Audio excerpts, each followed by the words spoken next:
Je suis né avec une dette. Une dette que je n'arriverai jamais à payer. Mes parents, mes grands-parents également n'ont pas pu payer la leur. Tout le monde dans la ville a une dette envers le Dieu Tout-Puissant. Au début, je me suis dit, il n'y a pas à s'en faire. Dieu est trop bon pour laisser périr toute une ville. Rien ne va se passer. C'est tout le monde qui est concerné. Erreur très grave, me dira-t-on. C'est parce qu'il est trop bon qu'il nous donne une deuxième chance. Lui, en tout cas, ne voit pas les choses comme ça. C'est pourquoi il ne cesse de nous envoyer ce serviteur pour nous rappeler ce que nous lui devons et les conséquences très graves qui en découlent si nous n'arrivons pas à lui payer sa dette. Laurent Marie, un ami à moi, devait de l'argent à son banquier. Des lettres de menace sont arrivées. Tous les arrangements que la banque lui avait accordés ont dépassé leur limite. La banque ne pouvait plus lui accorder d'autres chances. Il avait 12 mois pour tout payer. Autrement, on lui arrachait sa maison, ses meubles et sa voiture décapotable. Croyez-moi, je ne l'avais jamais vu dans cet état. Il ressemblait à un marin qui revient d'un naufrage et qui a tout perdu. Son bateau et ses matelots. Pendant 12 mois, je l'ai vu bosser comme un cheval jusqu'à l'épuisement total. On ne le voyait plus dans les boîtes. Lui qui adorait danser, il ne fréquentait plus les milieux. Tous les jours, il faisait des heures supplémentaires. Et croyez-moi, en 12 mois, il a fini par payer toute la dette de son banquier. Un jour, je lui dis, et la dette de Dieu, tu l'as déjà payée? Il me dit quel est Dieu? Je lui dis Dieu Tout-Puissant. Il me dit, ah bon, celui-là, on verra, j'ai tout mon temps. Je lui dis, ah bon, puisque c'est toi maintenant qui as le contrôle du temps. Il me regarde et dit, tu crois vraiment à ces histoires-là? C'est de la bonne morale, c'est tout. 2 semaines plus tard, mon ami Laurent Marie venait de nous quitter suite à un accident de circulation. Il venait de fêter son crédit de beaucoup d'argent que son banquier lui avait accordé. Triste, n'est-ce pas? Si j'avais le pouvoir de faire reculer le temps, j'allais tout faire pour ramener mon ami Laurent Marie à la vie. Mais à présent, c'est bien trop tard pour lui. Personne ne peut faire quelque chose pour lui. Et j'ai fini par comprendre que seul Dieu est le maître des circonstances et du temps. Mais, bizarre tout de même.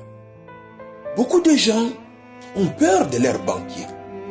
Ils se plient facilement aux menaces de leur banquier, mais ignorent complètement les menaces de Dieu. Et moi, je m'en faisais tellement, si bien que j'en avais même perdu ma paix. Mais pourquoi je m'en faisais autant, alors que beaucoup autour de moi s'en foutaient? Peut-être parce que moi je crois que Dieu existe. Et ce Dieu-là, existe-t-il vraiment? Pour moi, déjà, la nature elle-même est la preuve de son existence. La composition de l'univers et l'ordre qui y règne, je me dis en tout cas, il y a un grand physicien au-dessus de tout ça. C'est celui-là que moi j'appelle le Dieu Tout-Puissant. Et puis, il y a la parole de Dieu. Tous ces prophètes dans la Bible n'ont pas vécu à la même période, mais ils ne se contredisent pas. Ils ont tous un seul message, concentré sur la personne du Messie, du Christ, de loin de Dieu, du Sauveur. Mais pour les hommes de science, Dieu n'existe pas. Il paraît, selon eux, nous sommes les produits de la théorie de Big Bang. Une histoire à dormir debout, basée sur rien du tout. D'où viennent ces éléments qui ont provoqué le Big Bang? Vous allez rire. De nulle part. Mais seulement, on veut nous imposer les produits d'après le Big Bang. Parlons un peu de ce qu'il y avait avant le Big Bang. Mais qu'est-ce qu'il y avait avant le Big Bang? On me dira qu'il n'y avait rien. Le néant.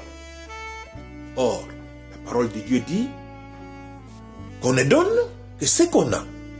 Rien ne va rien donner.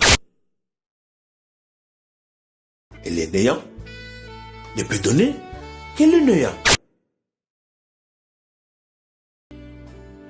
Selon les hommes de science, après le Big Bang, comme ils adorent seulement parler de ce qui s'est passé après le Big Bang, où une particule serait le responsable de notre existence. Cette particule serait notre créateur. Donc, notre Dieu.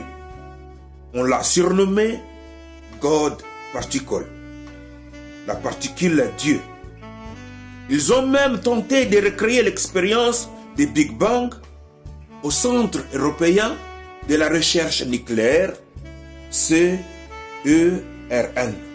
en Suisse. Pour confirmer leur théorie de Big Bang, ils ont fait un tunnel circulaire de 27 km enfoui à 100 mètres sous terre entre la France et la Suisse. Entre-temps, en ce moment, au Centre européen de la recherche nucléaire en Suisse, à 100 mètres dans les profondeurs de la Terre, ils sont dans une totale confusion. Des milliards dépensés pour rien.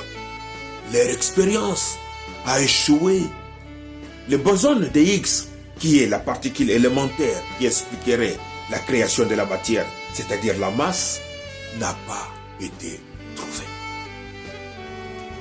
Et cela, malgré leur machine puissante, l'accélérateur de particules LHC, animé d'une puissance totale de 7 téraélectronvolts, n'a pas réussi à produire les résultats tant entendus par plus de 10 000 physiciens du monde entier réunis.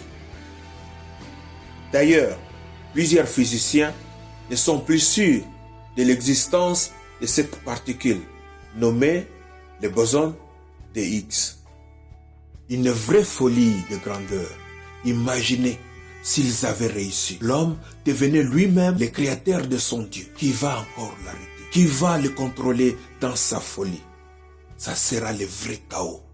Et la chute, cette fois-ci, sera plus profonde que celle du jardin d'Éden. L'orgueil de l'homme.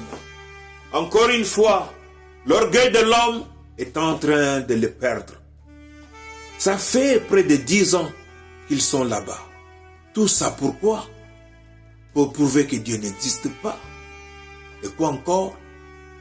Parce qu'ils refusent de payer à Dieu sa dette. Comme je n'arrivais plus à trouver le sommeil, finalement, je me suis renseigné pour savoir ce qu'il faut faire pour payer cette dette.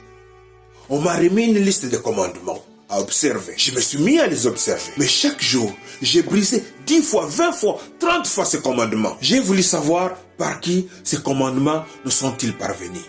On me dira par Moïse. Moïse, le grand prophète. L'homme qui parlait avec Dieu face à face, comme on parle à un ami. Les avait-il accomplis? On me dira non. Mais si Moïse, le grand prophète, par qui cette loi nous est parvenue, n'a pas réussi à l'accomplir, à plus forte raison.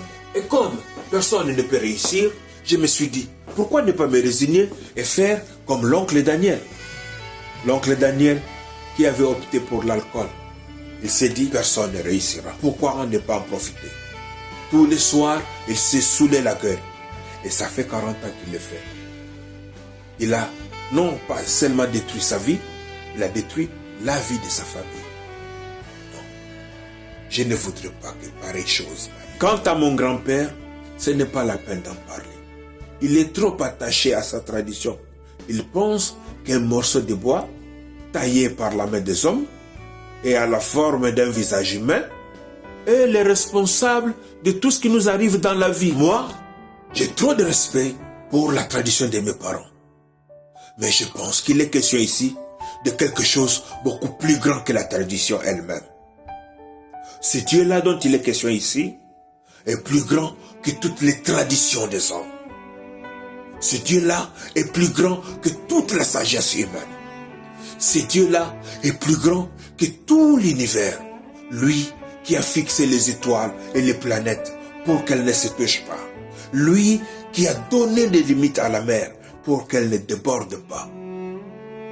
Ce Dieu-là, on ne peut pas le limiter à la tradition des hommes. Ce Dieu-là est très grand. Très grand que l'homme, avec son intelligence, ne peut pas l'appréhender. À moins que lui-même se révèle à l'homme. Ce Dieu-là ne peut pas être seulement le Dieu de tel ou tel peuple, le Dieu de telle ou telle race, mais il est le Dieu de tout l'univers et de toutes les races confondues. Mais jusque-là, ma démarche n'a pas encore abouti. Je ne sais pas encore quoi faire pour payer ma dette à Dieu. Un jour, je passais dans la rue, quelqu'un me remis un leaflet sur lequel il était écrit « Jésus a tout accompli pour toi ». Je me renseignais pour en savoir davantage. On me dira que sur la croix de Golgotha, Jésus a payé ma dette par son sang.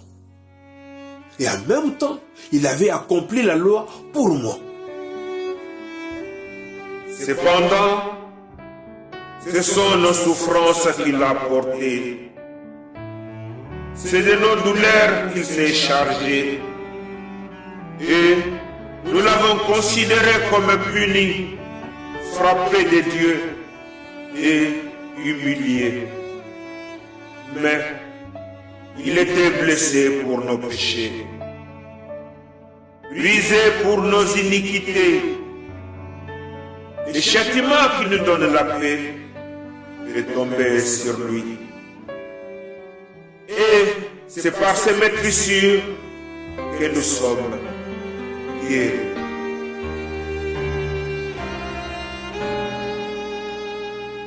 Quand Jésus eut pris le vinaigre, il dit « Tout est accompli » et baissant la tête, il rendit l'esprit.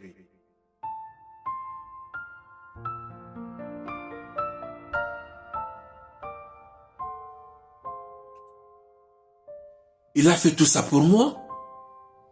Et moi, en échange, je lui paye combien? On me dira rien. Rien? On me dit oui. Waouh! Mais il ne me connaît même pas. Comment as-tu pu faire une chose pareille? Avant que j'étais formé dans le ventre de ta mère, je te connaissais.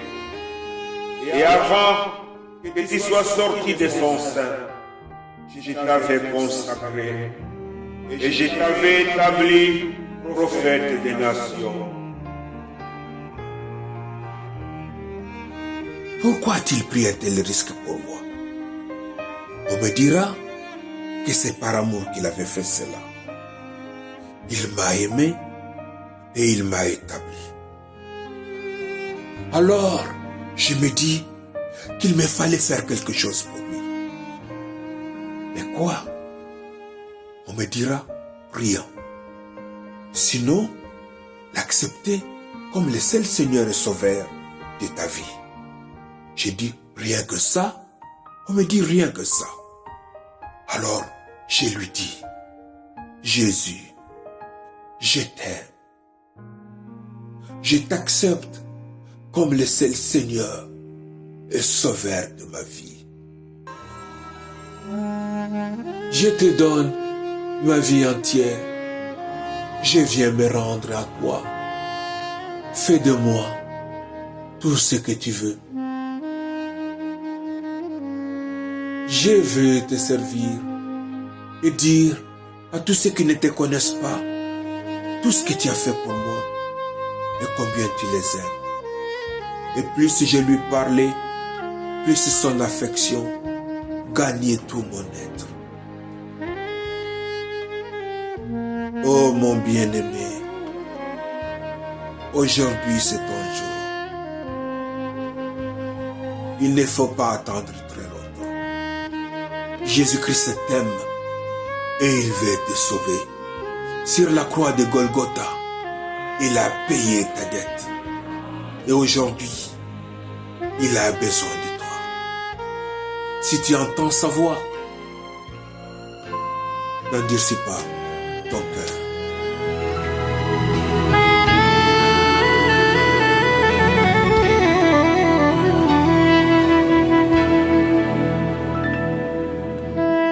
Il a effacé l'acte dont les ordonnances nous condamnaient et qui subsistait contre nous.